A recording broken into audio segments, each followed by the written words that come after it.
kita masuk ke bab 2, bab 1 tapi subbab 2. Berkaitan dengan hal ini, Ibu minta kalian untuk pimpin doa dulu sebelum kita absen. Silakan. Baik, Bu. Oke, baik. Terima kasih. Marilah kita bersama-sama untuk berdoa. Marilah kita angkat tanda kemenangan Yesus Kristus dalam nama Bapa, Putra, dan Roh Kudus. Amin.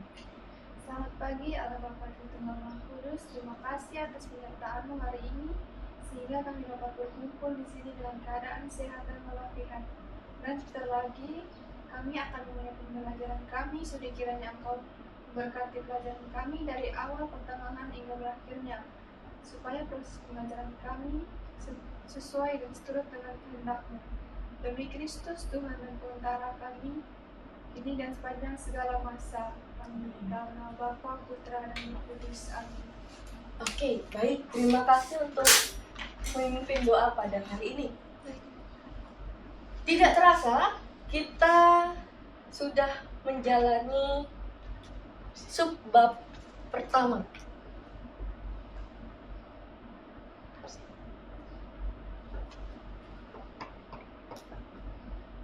Yang berjudul kemarin apa?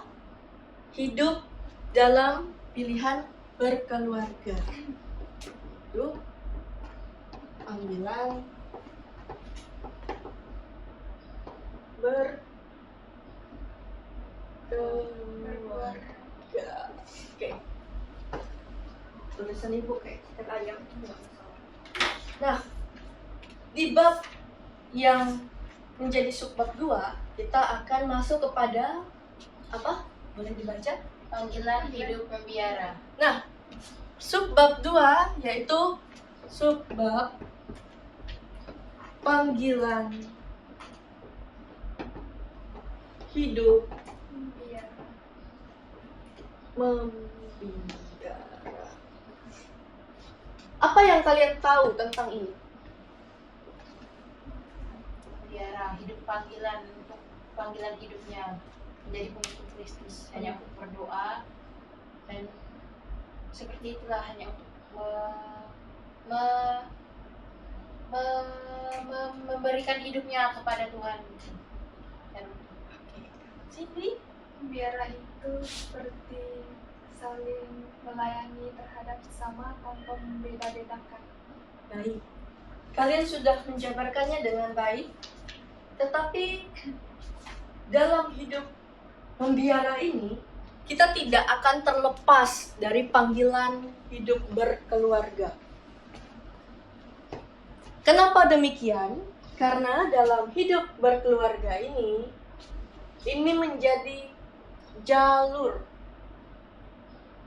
karya baru Allah kepada manusia untuk hidup. Komunal, atau tadi komunal, kita ini sebagai keluarga besar dari aspek yang dinamakan gereja. Betul, teman-teman. Nah, aspek besar ini tidak pernah terputus dari karya keselamatan lahirnya putra putri Allah. Betul. Karya keselamatan datang pada manusia. Dari ini kita melihat korelasi panggilan yang tidak berhenti sampai di situ saja. Nah, kita masuk ke PPT kita hari ini, yaitu mengingat panggilan hidup berkeluarga, di mana dalam PPT ini, pada pertemuan sebelumnya, kita telah mempelajari tentang panggilan hidup berkeluarga sebagai salah satu bentuk panggilan hidup dalam gereja Katolik. Panggilan ini merupakan cara untuk mengasihi Allah melalui keluarga. Dari kasih yang telah terjalani tadi, Ibu hapus ya. Ya, Bu. Dinamika yang terjadi adalah kita menjadi mengerti bahwa adanya kesinambungan antara gereja, panggilan, keluarga, selibat yang akan kita dalami, atau pekerjaan yang akan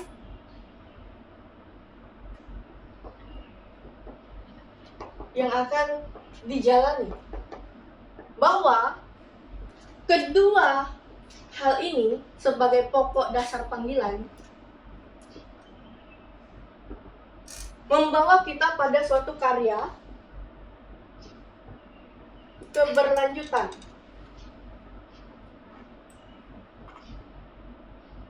Akan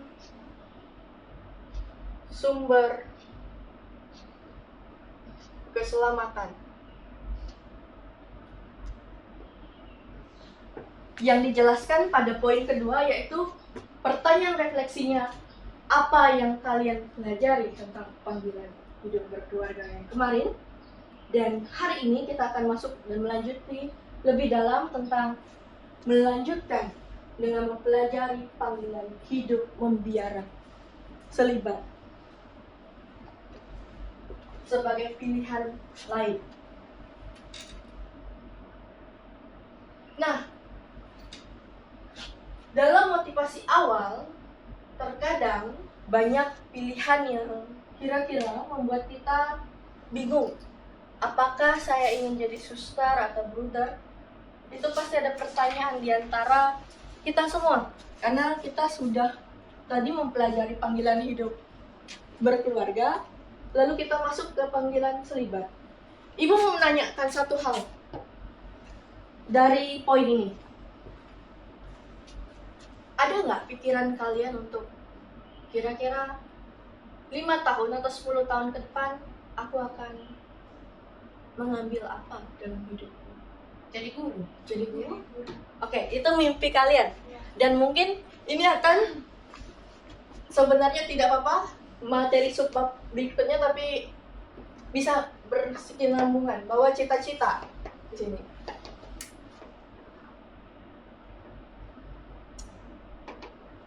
Cita-cita. Guru merupakan suatu karya yang akan kalian jalani dalam panggilan dan mengeksplorasinya. Untuk menjadi guru, kira-kira apa yang harus kalian lakukan? Kuliah, Oke, kuliah, apa lagi? mengabdikan diri sekolah, Mengabdikan? mengabdikan diri untuk anak murid, peserta didik sekolah. Oke. Dan sekolah? Dan ini tetap perlu namanya perjuangan. Oke. Motivasi awal di sini kita disadari bahwa setiap panggilan hidup adalah anugerah yang harus dijalani dengan penuh sukacita dan kesetiaan. Sukacita dan kesetiaan.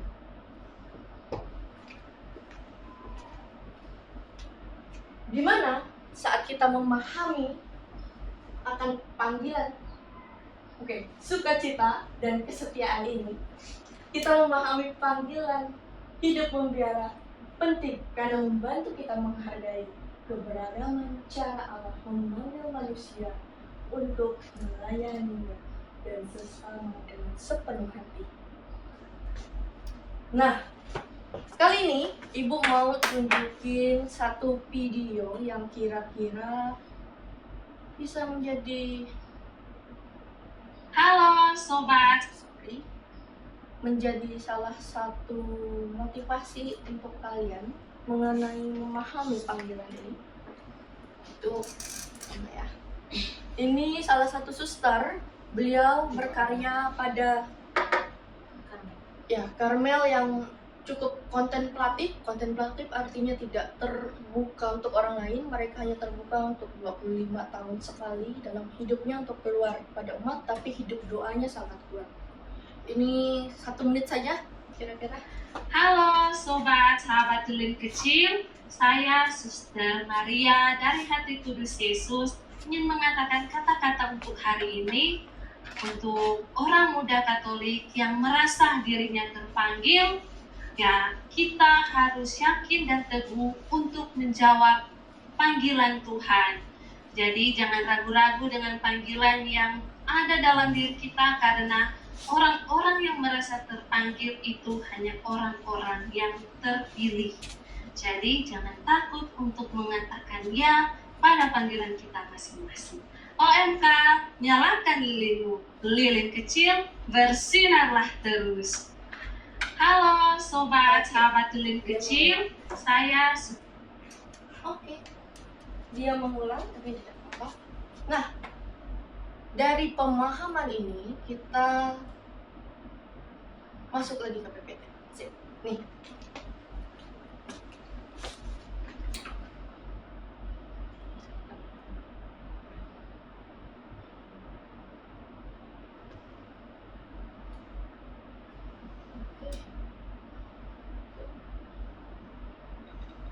Oke. Nah, dari ini kita akhirnya dari video yang kita tonton tadi, apa yang kalian rasakan? Spontan saja. Apa yang kalian rasakan?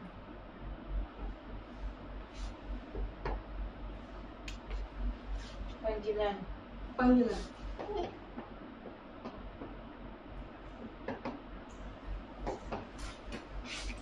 Semangat pelayanan. Semangat. Nah, ada 2 poin penting yang kiranya benar dan benar. Ya, apa yang kalian katakan dalam 1 kata dan 2 kata ini, panggilan dan semangat pelayanan, adalah bentuk dari ciri khas kita untuk mengetahui akan makna panggilan itu sendiri. Nah, ketika kita memahami makna panggilan itu sendiri, apakah panggilan itu hanya terlepas dari suster, bruder, frater, imam saja? Tidak. Tidak. Kaum juga. Seperti yang tadi saya bilang, saya kan mau jadi guru kan, Bu. Nah, jadi kan menjadi guru itu kan suatu panggilan juga. Ya, itu benar sekali. Tapi sayangnya banyak paradigma yang cukup muncul di dalam umat Katolik sendiri, bahwa mereka mengartikan panggilan itu sama dengan selibat. Ya udah, tentu kalau udah panggilan artinya ya masuk suster, bruder, imam, atau ya jadi jadi frater deh, frater habis itu nanti jadi imam gitu kan. Tapi tidak, tentunya dalam panggilan hidup kita memiliki aspek yang lebih luas seperti yang dikatakan Ida tadi ya. Nah, kita masuk dalam panggilan hidup membiara secara khusus ya. Panggilan hidup membiara, ibu takut kalian nggak lihat. Panggilan hidup membiara adalah panggilan khusus dari Allah untuk hidup secara total, mengabdikan diri pada Allah sama yang seperti kalian jelaskan. Dan para biarawan-biarawati dipanggil untuk menjadi saksi iman, pelayanan sesama, dan memperkuat misi gereja di dunia melalui doa, karya, kesaksian, dan hidup mereka. Dan ini yang dihidupi oleh para satu santa. Nah, panggilan hidup membiara tidak lepas pada suatu pertanyaan refleksif yang ibu akan lemparkan kepada kalian. Apa perbedaan utama antara panggilan hidup membiara dan keluarga? Ciri khas, 1 kata. Keluarga itu kan pasti kita membina keluarga kan, misalnya seperti menikah atau apa. Kalau membiara itu kita mengabdikan diri kepada Tuhan sepenuhnya. Oke. Kalau yang kedua, bagaimana kedua panggilan ini sama-sama merupakan bentuk pelayanan kepada Allah menurutmu?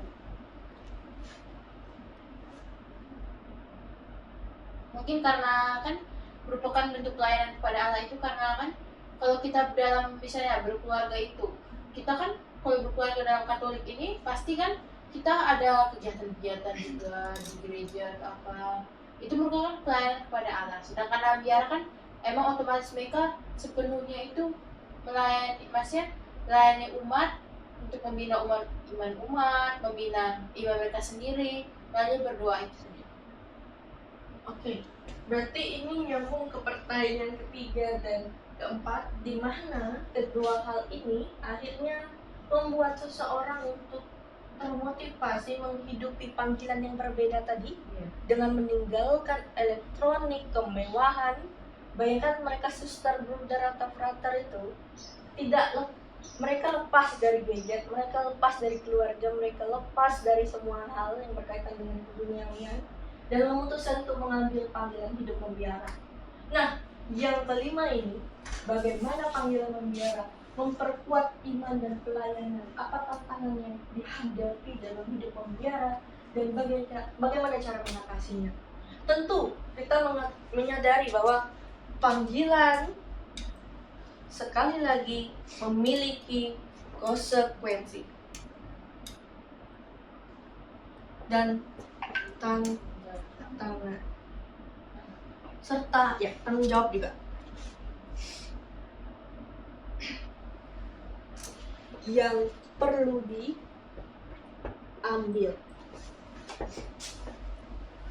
Garis besar poin ini adalah mengajak kita untuk berpikir bahwa sebagai orang muda Katolik, kita perlu mempersiapkan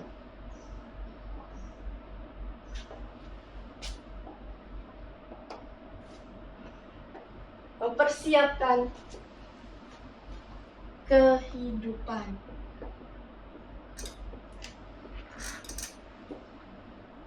Ini yang menjadi poin garis bawah.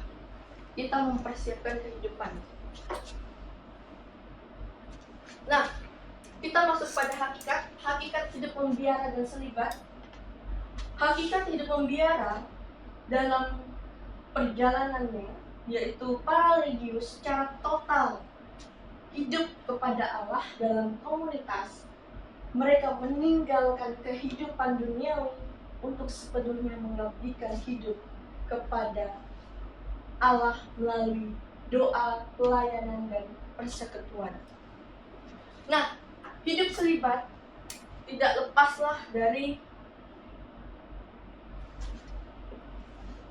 tanda kesediaan untuk terus menghidupinya. Nah, kita masuk inti dalam hidup inti membiara. Para hidup membiara menghidupi doa, pelayanan, komunitas yang menjadi salah satu aspek penting yang dilakukan oleh mereka dalam menunjukkan misionaritas atau karya misi kehidupan mereka dan menjadi saksi kasih dan teladan bagi dunia. Teladan ini biasanya ditunjukkan pada Santo Santa. Kalian ada Santo Santa pelindung? Santa. Kalau Ibu Santa Maria, kalau Ega Kristiana, Lorencia. Artinya di sini kita diajak untuk menghidupi rahmat panggilan yang telah dijalani. Nah, kita masuk setelah tanggung jawab, mengambil keputusan, lalu diingatkan bahwa OMK itu kita sebagai OMK, walaupun kalian ada di sekolah ini, artinya tetap kalian juga harus terlibat dalam pelayanan hidup menggereja seperti OMK. Apa kalian aktif di paroki atau stasi kalian masing-masing? Puji Tuhan, aktiflah di setiap kegiatan itu karena kita sangat memerlukan. Nah, Sebelum kita masuk pada kaul-kaul, Ibu mau membuat sebuah ya. Ini gereja. Dari gereja kita punya hierarki, yaitu uskup, imam, lalu diakon, uskup, imam, diakon, selibat awam,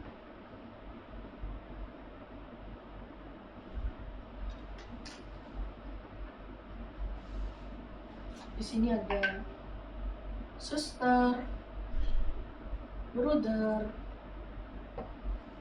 lalu ya frater juga masuk di sini. Mereka masih dalam pendidikan. Nah, setelah itu kita masuk pada kaum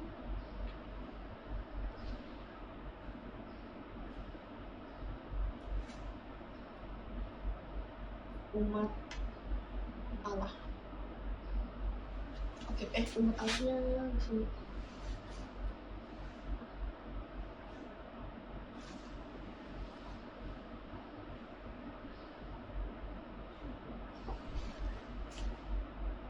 Persekutuan.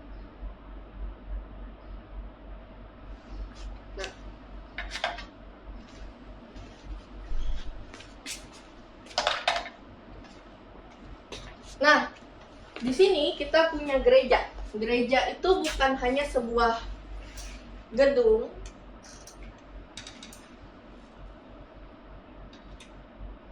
bukan hanya gedung gereja, tapi mencakup persekutuan umat Allah. Persekutuan umat Allah ini dihidupi melalui sakramen-sakramen.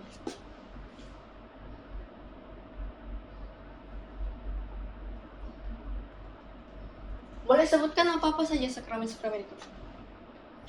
Baptis misalnya. Baptis kan? Setelah baptis, Krisma. Bukan. komuni, atau Ekaristi, krisma, tobat, Perkawinan. perkawinan, imamat, dan pengurapan orang sakit.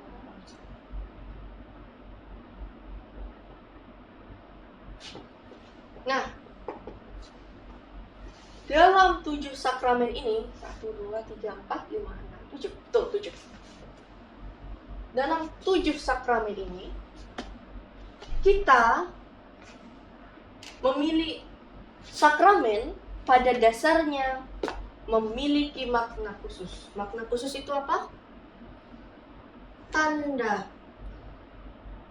kehadiran Allah. Ini yang menjadi kunci utama. Nah, tanda kehadiran Allah ini dihidupi melalui panggilan baptisan, komuni dan ekaristi, krisma. Nah, ini disebut sakramen inisiasi. 3 sakramen ini inisiasi. Pertobatan dan pengurapan orang sakit, dia masuk pada sakramen penyembuhan atau rekonsiliasi. Keren kalian. Tahu nama Latinnya? Nama yang lebih spesifik dari itu. Biasanya anak kelas 12 jarang ngerti itu. Suka baca ya? Puji Tuhan ya. Teruslah membaca itu ya. Itu penting. Nah, perkawinan dan imamat itu masuk pada jalur panggilan. Nah, ketika kita memahami 7 sakramen ini, kita akan masuk pada kaul. Kaul itu apa? Semangat yang perlu diperbaharui terus oleh para kaum religius. Tapi tidak semua imam atau kaum religius secara umum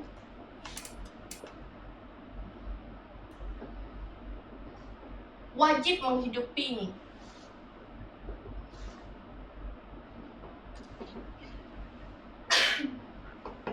Seperti contohnya, ada satu imam yang tidak perlu menghidupi ini adalah Imam Projo. Di sini konteksnya bukan pro Jokowi ya, Projo kan. Ya kita nggak politik dikit tapi nggak apa-apa. Projo atau diosesan di sini.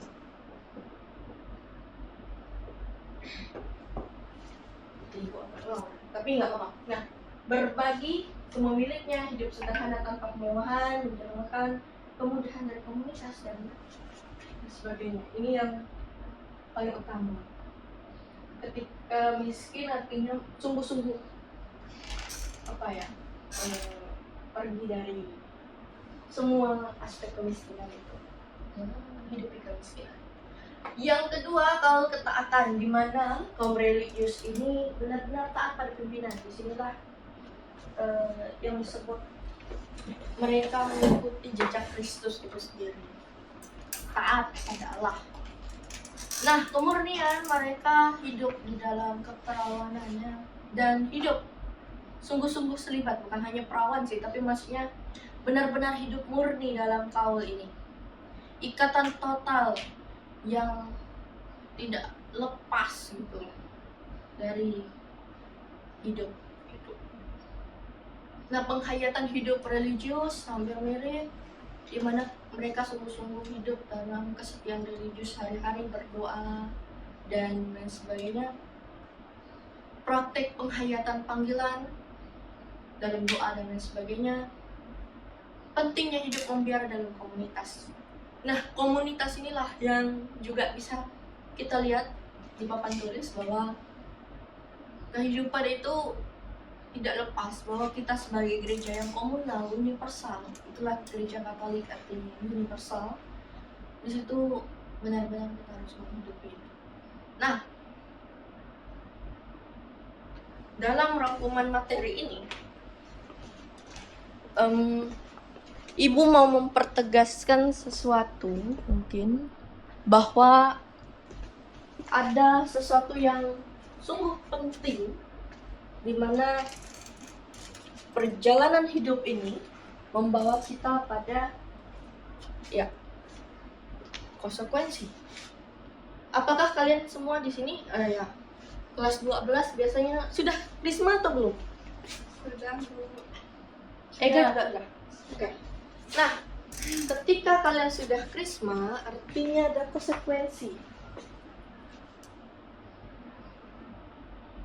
yang benar-benar perlu dihidupi dalam kehidupan menggereja itu, dan sungguh-sungguh penting.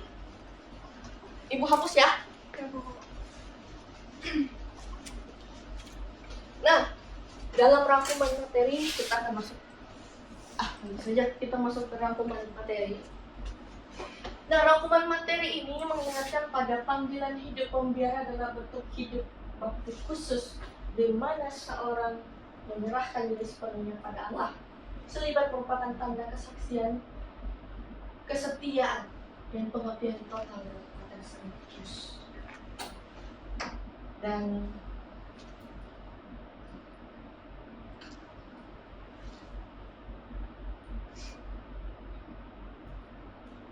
kiranya Ibu, jam kita bentar lagi selesai karena kalian akan materi selanjutnya di kelas lain. Nah, Ibu minta kalian tuliskan refleksi ini kepada diri kalian sendiri sebagai tugas ya. Dan kirimlah sebuah surat kepada para religius yang mungkin kalian tahu, karena kalian tadi bilang aktif di OMK kan. Otomatis kenal pastor, suster, brother, ataupun frater lah, atau ya para religius. Pilih salah satu doang, lalu mungkin kalian bisa tuliskan surat yang memang sih agak terlihat kuno karena kita sebenarnya udah bisa pakai WA, tapi Ibu merasa perlu sense yang saling melekat, saling melihat, karena Ya, ada salah satu tema menarik di Hari Komunikasi Nasional kemarin, bulan Mei, Paus Leo mengeluarkan suatu dekret terbaru mengenai Suster Maria dari hati tulus. Magnificat Humanism. Ini dimana bertemu wajah dan hidup dalam manusia, bahwa Paus Leo Magnificat Humanism, kemanusiaan yang agung. Di dalam dokumen ini sungguh-sungguh kita diminta untuk menghidupi kembali aspek-aspek yang lebih humanity, manusia, di mana wajah bertemu wajah untuk menghidupi itu. Dan Ibu baru saja mengikuti kegiatan Komsos kemarin, Komsos Nasional. Ada Uskup Didit dari Uskup Didit,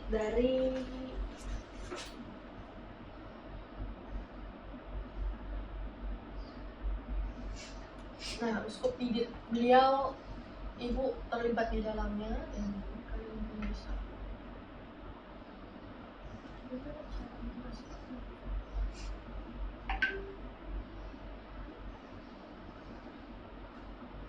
Salam untuk paroki keluarga Kudus Pontianak. Saya ikut bangga dengan Anda semua. Semoga Komsos Paroki Keluarga Kudus dan bersama seluruh keluarga paroki akan menjadi wajah dan suara Tuhan di tengah masyarakat. Tuhan memberkati. Pesan utama yang paling penting dalam kegiatan kemarin yang Ibu lakukan dan mungkin bisa diberikan juga kepada kalian adalah pertemuan wajah dan suara. Tatap muka itu sangat lebih penting sekarang, karena kita tahu AI bisa menggunakan segala macam hal untuk mengedit suatu wajah yang sangat lebih mirip dari manusia asli. Dan pertanyaan mendalam mengenai itu, apakah manusia dibutuhkan, perlu atau tidak. Nah, inilah salah satunya yang diharapkan, bahwa kemanusiaan kita tidak hilang dan tidak luntur akibat AI tadi. Dan ya, Ibu harap kalian bisa mengerjakan tugas dan soal berkaitan dengan apa yang tadi Ibu minta, yaitu buatlah suatu refleksi singkat kepada iman dan diri kalian sendiri. Mungkin salah satunya bisa kalian pilih, bebas saja. Dan untuk menutup itu, Ibu rasa kita perlu, sebelum doa penutup, mungkin angkat kedua tangan.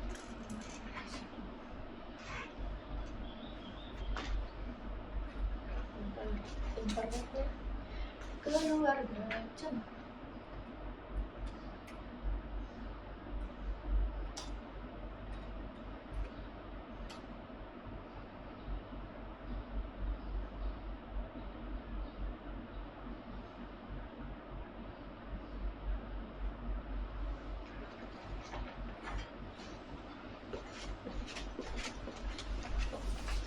Ibu mengundur suatu hal karena kita melakukan itu.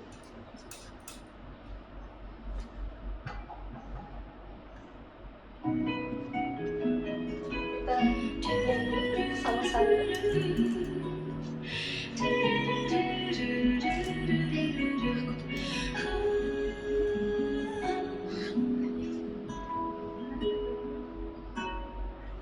Harta yang paling berharga adalah keluarga. Kenapa Ibu mau ada ini? Karena salah satunya, ingat tadi, kita nggak pernah bisa lepas dari hidup panggilan. Mana hidup panggilan? Oh, sudah terhapus. Puisi yang paling bermakna adalah keluarga.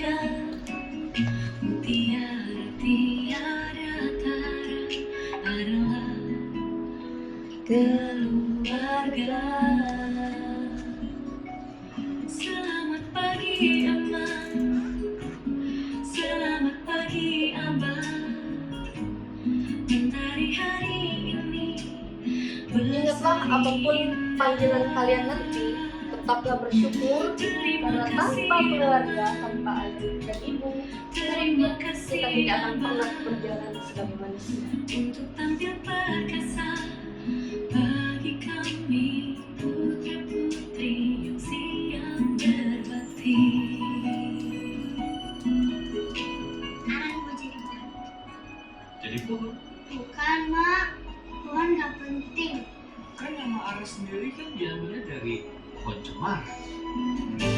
Puisi yang paling bermakna adalah keluarga.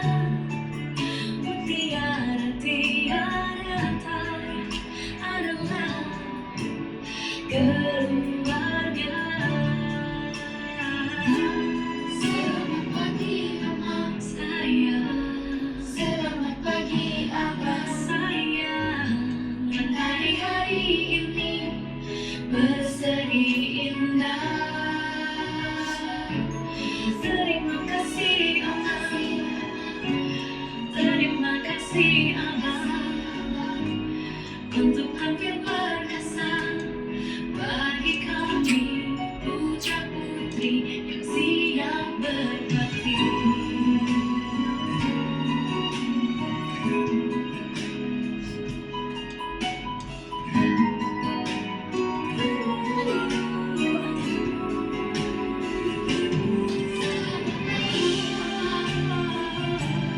Selamat pagi hari-hari ini berseri indah. Ingatlah teman-teman, apapun panggilan hidup kalian nantinya, hiduplah dengan Terima kasih tulus cinta kasih, berkeluarga, melibatkan. bagi kami Dua panggilan ini sudah kita pelajari. yang siap berbakti. Di hari berseri indah.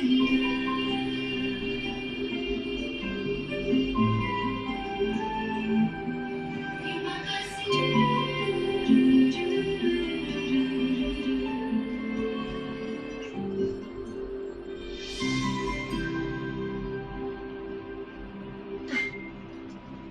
Sekian dari Ibu, terima kasih. Sampai jumpa minggu depan. Untuk itu, tutuplah dengan doa. Sebelum kita melanjutkan pelajaran kita hari ini dan untuk mengakhiri pelajaran kita siang hari ini, mari kita berdoa. Dalam nama Bapa dan Putra dan Roh Kudus. Tuhan, terima kasih atas berkat-Mu dari awal hingga akhir pagi ini. Sebentar lagi kami akan melanjutkan pelajaran di kelas berikutnya. Semoga apa yang kami pelajari dan apa yang akan kami pelajari menjadi berkat bagi kami dan bagi semua. Semua doa ini kami menghadapkan kepadamu dengan perkataan Kristus Tuhan kami. Amin. Dalam nama Bapa dan Putra dan Roh Kudus. Amin. Terima kasih teman-teman.